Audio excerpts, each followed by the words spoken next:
देहरादून की ATS colony में एक बार फिर से सुर्खियों में आ गई है ये कॉलोनी। शुक्रवार देर रात कॉलोनी अध्यक्ष अजय सिंह पर घात लगाकर जानलेवा हमला करने का आरोप है। घटना में उनकी कार भी क्षतिग्रस्त हो गई है। स्थानीय लोगों का आरोप है कि शिकायतों से नाराज बिल्डर अपने साथी के साथ पहले से मौके पर मौजूद था। आरोपी पर पहले भी पिस्टल लहराने, नगर निगम की जमीन कब्जाने और एमडीडीए से गलत नक्शा पास कराने के आरोप हैं, जिस पर मुकदमा दर्ज कर जांच चल रही है। वहीं शनिवार को मामले में शिकायत दर्ज हुई है। पुलिस मामले की जांच कर रही है।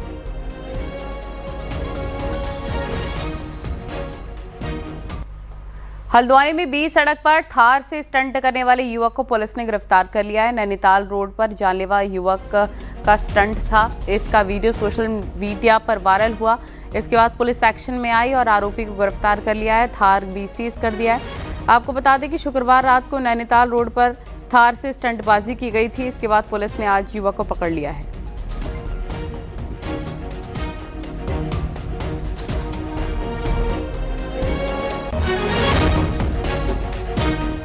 उत्तराखंड में सत्ताधारी बीजेपी और अपोजिशन कांग्रेस के बीच सोशल मीडिया पर छिड़ी लड़ाई गहराती नजर आ रही है और शनिवार को कांग्रेस नेता और पूर्व मुख्यमंत्री हरीश रावत ने तल्ख अंदाज में कहा कि बीजेपी ने उनको लेकर जो आर्टिफिशियल इंटेलिजेंस वीडियो शेयर किया सोशल मीडिया पर, उसे हटा दे, वरना हरीश रावत साइबर पुलिस में शिकायत करेंगे और बीजेपी के खिलाफ एफआईआर भी दर्ज कराएंगे। बीजेपी के प्रदेश अध्यक्ष महेंद्र भट्ट का कहना है कि हरीश रावत को एफआईआर करवानी है तो वो करवाएं, लेकिन बीजेपी डरने वाली नहीं। गौरतलब है कि इसी हफ्ते बीजेपी ने एआई से बनाए एक वीडियो सोशल मीडिया पर शेयर किया। इसमें हरीश रावत की शक्ल और उनकी आवाज से मिलता जुलता किरदार अल्पसंख्यकों की पैरवी कर रहा है। इससे पहले आजकल चर्चा में आई बॉलीवुड फिल्म धुरंधर का एक पोस्ट कांग्रेस ने जारी किया था। इसके जरिए सरकार पर निशाना साधा गया था। बीजेपी और कांग्रेस के बीच छिड़ी इस वर्चुअल जंग में बीजेपी का कहना है कि वह एफआईआर की धमकियों से डरने वाले नहीं। झूठ के सहारे राजनीतिक प्रहार किया जाता है। यदि इस झूठ के लिए आपने क्षमा नहीं मांगी, इसको डिलीट नहीं किया, तो मुझे मजबूर होकर के आपके खिलाफ एफआईआर दर्ज करने के लिए थाने में जाना पड़ेगा। साइबर क्राइम के अंदर भी आपके खिलाफ मुकदमा दर्ज करने के लिए अर्जी लगानी पड़ेगी। रिपोर्ट करना स्वतंत्र अधिकार है, वो करें। वो रिपोर्ट करेंगे तो हमें काम से हमको कौन सा मना कर रखा है कि हम रिपोर्ट नहीं कर सकते हैं। जो होगा उसको देखा जाएगा। लेकिन आखिरकार बार बार हरीश रावत जी तुष्टीकरण की राजनीति को बल, इस काम को बल देने का प्रयास करते हैं और वो उचित नहीं है। और रुड़की के बुग्गावाला में सीएम पुष्कर सिंह धामी ने एमबी फूड प्रोसेसिंग प्लांट में स्वरोजगार से रोजगार की ओर कार्यक्रम का शुभारंभ किया। इसके साथ ही लोगों को संबोधित करते हुए सीएम ने कहा कि प्रदेश के किसानों के विकास के लिए सरकार लगातार काम कर रही है और युवाओं के लिए रोजगार और स्वरोजगार के अवसर दे रही है। राज्य के अंदर कृषि और हॉर्टिकल्चर में, उद्यान के क्षेत्र में, बागवानी के क्षेत्र में बहुत शानदार काम हो रहा है। नवाचार के क्षेत्र में यहाँ भी मशरूम के उत्पादन में, अन्य अचारों के निर्माण में, यहाँ के स्थानीय लोगों को साथ में लेकर ये नवाचार को और रोजगार को आगे बढ़ाया जा रहा है। ये बहुत अच्छा प्रयास है। राज्य के अंदर हम कृषि के क्षेत्र में, बागवानी के क्षेत्र में हमारे सभी किसान भाई लाभान्वित भी हों, उन्नत प्रकार की बागवानी करें, उन्नत प्रकार की कृषि करें। उसके लिए हमारी सरकार उनको सर्वोच्च प्राथमिकता देते हुए स्टेट मिलेट मिशन हो, फार्म मशीनरी बैंक योजना हो, हमारी एप्पल मिशन हो, कीवी मिशन हो, तिमूर मिशन हो या महक क्रांति हो, हमने अनेक काम अभी शुरू किए हैं। देहरादून में बैडमिंटन प्रतियोगिता का शुभारंभ सीएम पुष्कर सिंह धामी ने किया है और राज्य और केंद्र सरकार के विभागों के बीच होने वाली बैडमिंटन प्रतियोगिता का आयोजन उत्तराखंड सचिवालय बैडमिंटन क्लब कर रहा है। बैडमिंटन क्लब पिछले 10 साल से करा रहा है ये आयोजन और इस दौरान राज्य और केंद्र सरकार के विभाग बैडमिंटन का मैच खेलेंगे। इस मौके पर पहुंचे सीएम धामी ने भी बैडमिंटन खेला और खिलाड़ियों का उत्साह बढ़ाया। सीएम धामी ने कहा कि सरकार खेलों को बढ़ावा दे रही है ताकि राज्य से नई प्रतिभाएं निखर कर सामने आ सकें।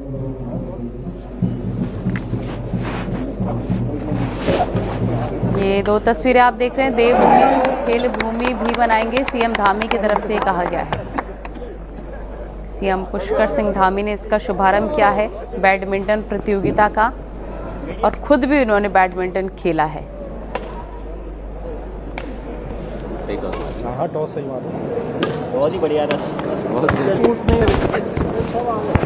वहीं राज्य के अंदर जो हमारी खेल प्रतिभाएं हैं उनको भी कहीं ना कहीं इससे प्रोत्साहन मिलता है, आगे आने का अवसर मिलता है। और इस वर्ष हमारे राष्ट्रीय खेलों का जो आयोजन हुआ उसके बाद से हमारी देवभूमि खेल भूमि के रूप में भी आगे बढ़ रही है, और आने वाले समय में हम खेलों में भी अच्छा करेंगे। इस बार 103 पदक जीतकर हमारे खिलाड़ियों ने बहुत शानदार प्रदर्शन किया, और हम जो लीगेसी प्लान खेलों को लेकर बना रहे हैं, 8 शहरों में 23 अकादमी खोलने पर काम कर रहे हैं, जिससे हमारे पूरे वर्ष भर के अंदर हजारों खिलाड़ियों को अच्छा प्रशिक्षण भी मिलेगा, आगे बढ़ने का अवसर भी मिलेगा।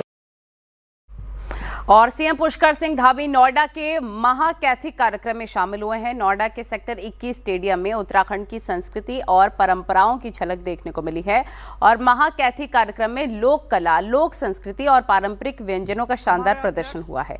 महाकैथिक कार्यक्रम में उत्तराखंड के पारंपरिक व्यंजन, लोक नृत्य और हस्तशिल्प ने लोगों का दिल जीत लिया है। इस आयोजन का उद्देश्य उत्तराखंड की समृद्ध विरासत को बड़े मंच पर प्रस्तुत करना है। कार्यक्रम में उत्तराखंड के प्रमुख व्यंजनों की महक फैली रही, और सीएम धामी ने कहा कि ऐसे कार्यक्रमों से कलाकारों को अपनी प्रतिभा दिखाने का बड़ा मंच मिलता है।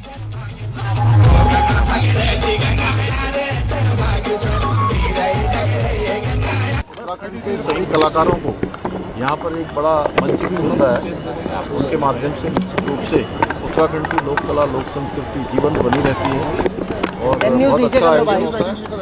मुझे भी प्रत्येक वर्ष यहाँ पर आने का अवसर मिलता है। मैं सबको अपनी ओर से बहुत बधाई देता हूँ, शुभकामनाएं देता हूँ कि अपने घरों से दूर आकर, अपने पैतृक स्थानों से दूर रहकर अपनी लोक विरासत को, लोक कला को, संस्कृति को यहाँ पर जो जीवन बनाने का काम है। उत्तराखंड सरकार इस साल विंटर टूरिस्ट सीजन में ग्रीन सेस लागू कर राजस्व बढ़ाने की तैयारी कर रही है, और प्लानिंग के बावजूद ये संभव नहीं हो पाया। आखिर कहां पर ये पेंच फंसा हुआ है, आपको रिपोर्ट में दिखाते हैं।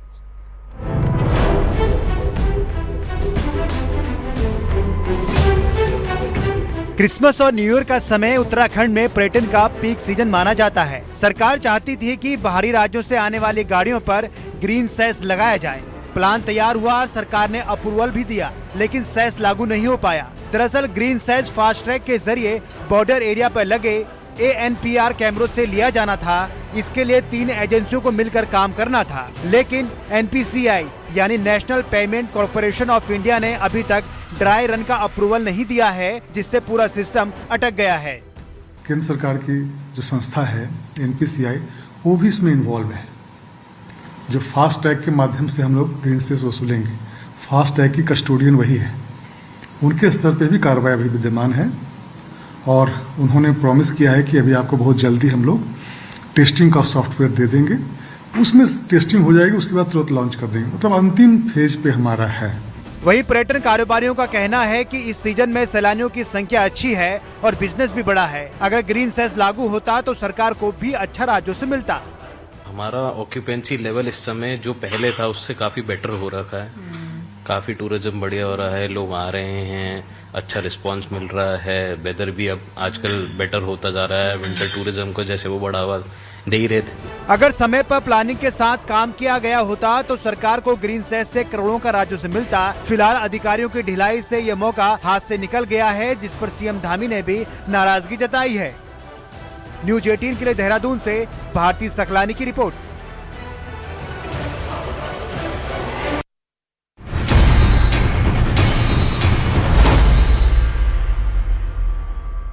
और रुद्रप्रयाग से खबर आपको बताएंगे। यहाँ पर गुलदार दिखने से इलाके के लोगों में दहशत है, और शाम होते गुलदार दिखने लगते हैं। रुद्रप्रयाग बाजार की सड़कों पर गुलदार चहलकदमी करता दिखाई दिया। इसका वीडियो भी सामने आया। वहीं गुलदार के आतंक से निजात दिलाने की मांग लोग वन विभाग से कर रहे हैं। इसके साथ ही वन विभाग से रात्रि गश्त बढ़ाने की भी मांग हो रही है। श्रीकोट के बाजार में भी गुलदार दिखाई दिया। शाम ढलते ही गुलदार रिहायशी इलाकों में दिखाई देने लग जाते हैं।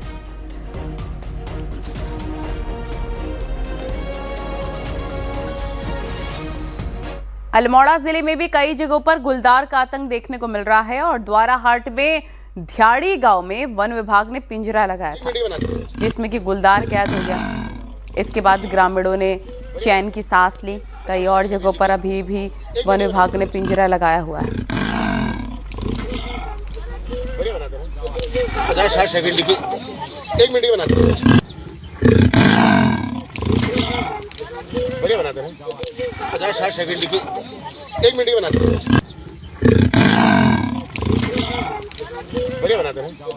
50-60 सेकंड की 1 मिनट बनाते हैं। रुड़की से खबर है, यहाँ पर लंढौरा के रनसुरा गांव में पेड़ पर चढ़ा गुलदार दिखने से ग्रामीण काफी दहशत में है। हालांकि पेड़ पर चढ़े गुलदार का एक पैर पेड़ की टहनियों में फंस गया। ग्रामीणों की सूचना पर पहुंची वन विभाग की टीम ने कड़ी मशक्कत के बाद गुलदार का रेस्क्यू किया। गुलदार को पकड़कर अपने साथ ले गए। ग्रामीणों का कहना है कि गुलदार दिखने से खेतों में अकेला जाना मुश्किल हो रहा है, इसलिए वन विभाग लगातार क्षेत्र में गश्त कर पिंजरा लगाए ताकि गुलदारों को पकड़ा जा सके।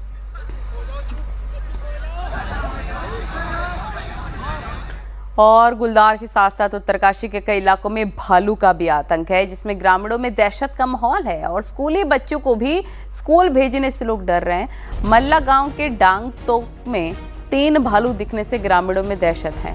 वन विभाग रात में गश्त बढ़ा रहा है, साथ में इस पिंजरे में भी इसे डाल रहा है ताकि भालुओं को पकड़ा जा सके। स्थानीय लोग भालुओं को आबादी से दूर भगाने की मांग कर रहे हैं।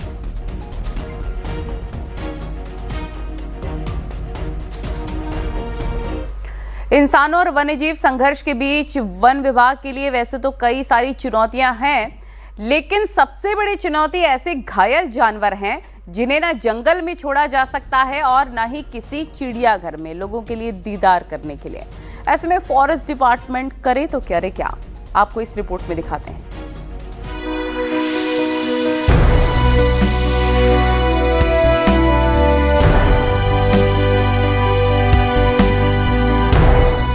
उत्तराखंड के 13 से 13 जिलों से लगातार मैन एनिमल कॉन्फ्लिक्ट यानी इंसानों के वन्य जीवों से संघर्ष की घटनाएं लगातार सामने आ रही हैं। इन हमलों के पीछे कई वजह हैं। जंगली जानवरों का बीमार या बूढ़ा होना, ऐसे में इन जानवरों को रेस्क्यू करके ट्रीट करना एक चुनौती है। दरअसल इन खूंखार जानवरों को रेस्क्यू करने से ज्यादा वन विभाग के सामने बड़ी चुनौती है इन्हें रखने की, क्योंकि अनफिट होने की स्थिति में इन्हें ना तो जंगल में छोड़ा जा सकता है और ना ही चिड़ियाघर में रखा जा सकता है। ऐसी स्थिति में चिड़ियापुर, ढेला, रानीबाग, अल्मोड़ा और देहरादून में फॉरेस्ट रेस्क्यू सेंटर ही इन्हें रखने की एकमात्र जगह बस्ती है। अभी भी हम कोई जानवर रेस्क्यू करते हैं तो उसको प्रथम दृष्टया हमारे डॉक्टर्स की टीम है, उनके द्वारा उसको चेक किया जाता है कि इस जानवर को पुनः जंगल में छोड़ा जा सकता है अथवा नहीं छोड़ा जा सकता है। उसके उपरांत मुख्य वन्यजीव प्रतिपालक को अपनी राय दी जाती है। उसके उपरांत वो जो भी निर्णय लेते हैं कि इसको रेस्क्यू सेंटर में रखना है या जू में रखना है, उसकी कंडीशन को देखते हुए उनके द्वारा निर्णय लिया जाता है। सेंट्रल जू अथॉरिटी की गाइडलाइन के मुताबिक किसी भी चिड़ियाघर में फिट जानवरों को ही पर्यटकों के दीदार के लिए रखा जा सकता है। साथ ही रेस्क्यू के लिए जानवर भी फिट होने की स्थिति में ही जंगल में छोड़े जा सकते हैं। ऐसे में इंसानों पर हमला करने वाले जंगली जानवर पूरी तरह से फिट नहीं हैं। इसी मजबूरी में वो इंसान पर हमला कर रहे हैं। जाहिर है ऐसे अनफिट जानवर फॉरेस्ट के रेस्क्यू सेंटर्स के लिए भी सिरदर्द हैं, जो ना निगले जा रहे हैं और ना ही उगले। हल्द्वानी से न्यूज 18 के लिए शैलेंद्र नेगी की रिपोर्ट। और अगर बात मौसम की करें तो मौसम विज्ञान केंद्र ने उत्तराखंड में अगले 48 घंटे में बारिश और बर्फबारी का अलर्ट जारी किया है। देहरादून, हरिद्वार, पौड़ी के कुछ इलाकों में बारिश हो सकती है, जबकि 3500 मीटर के ऊपर के इलाके में बर्फबारी का अलर्ट है। मैदानी इलाकों में कोहरा लोगों के लिए मुसीबत का सबब बन गया है। घने कोहरे की वजह से गाड़ी चलाने में लोगों को दिक्कतों का सामना करना पड़ रहा है।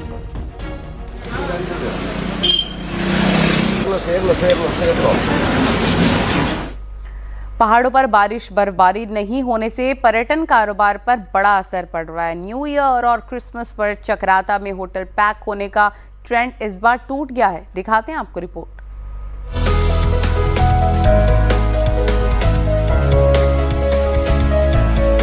मशहूर पर्यटक स्थल चक्राता हर साल दिसंबर में सैलानियों से गुलजार रहता है।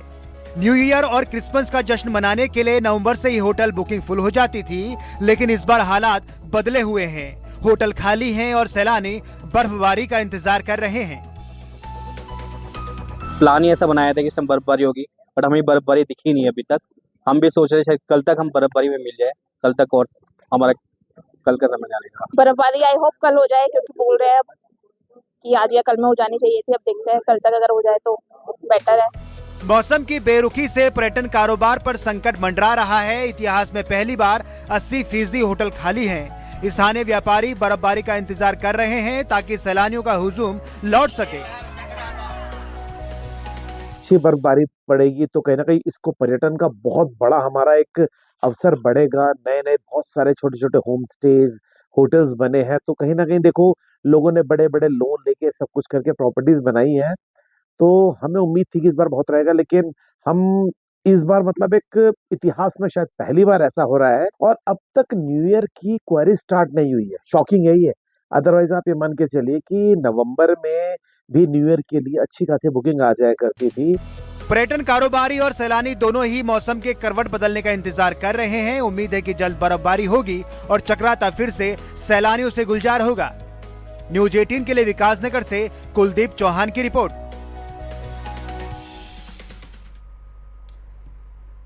तो पहाड़ों में लगातार ठंड बढ़ती जा रही है। सूखी ठंड से जनजीवन अस्त व्यस्त हो गया है। जगह जगह प्राकृतिक झरने जम चुके हैं और नीति घाटी और माड़ा घाटी में ठंड का सबसे ज़्यादा असर देखने को मिल रहा है। चारों तरफ पानी जमने की तस्वीरें सामने आ रही है। नदियों के किनारे पानी जम गया है और सड़कों पर बहने वाला पानी भी बर्फ का आकार ले चुका है। अभी भी लोगों को बारिश और बर्फबारी का इंतजार है।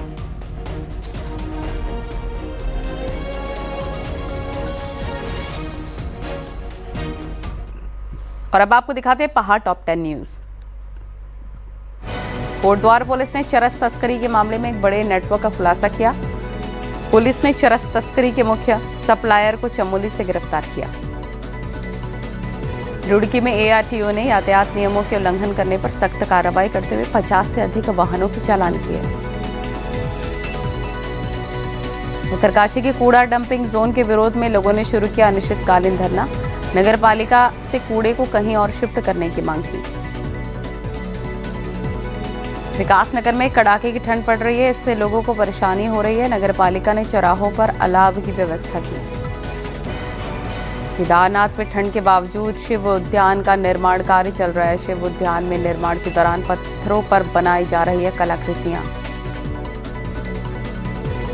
बागेश्वर में जन जन की सरकार जन जन के द्वार कार्यक्रम के तहत 5 कैंप लगाए गए। योजनाओं से जुड़े आवेदनों का मौके पर निस्तारण किया गया।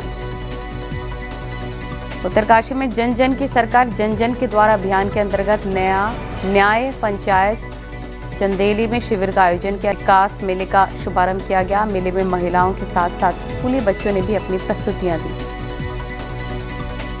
उत्तरकाशी में पुजार गांव के ग्रामीणों ने शादी समारोह में शराब बंदी को लेकर शपथ ली है और ग्रामीणों ने पुलिस की मौजूदगी में शराब बंद करने की शपथ ली।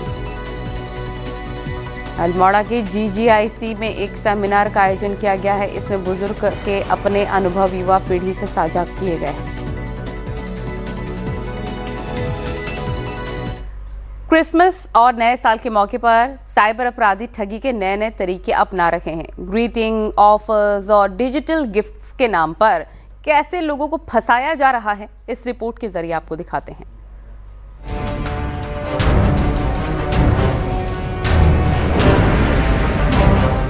सोशल मीडिया के इस दौर में बधाई देने का तरीका पूरी तरह डिजिटल हो चुका है और इसी ट्रेंड को साइबर अपराधियों ने ठगी का हथियार बना लिया है।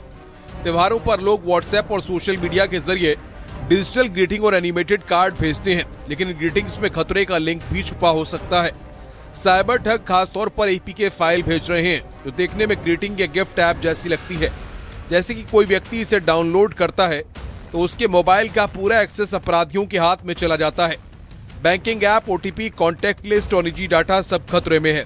कई बार ऐसा होता है कि जो फ्रॉडस्टर होते हैं इन चीज़ों का फ़ायदा उठा के APK फाइल जो है वो विक्टिम के फ़ोन में भेज देते हैं और APK अगर हम उस लिंक को डाउनलोड करते हैं तो जैसे कि सॉफ्टवेयर्स होते हैं टीम व्यूअर या एनी डेस्क, उसी प्रकार से एपीके फाइल से जो विक्टिम है उसके फ़ोन का रिमोट एक्सेस जो है फ्रॉडस्टर के पास चला जाता है और फिर उसमें पैसे की ठगी होने की संभावना होती है।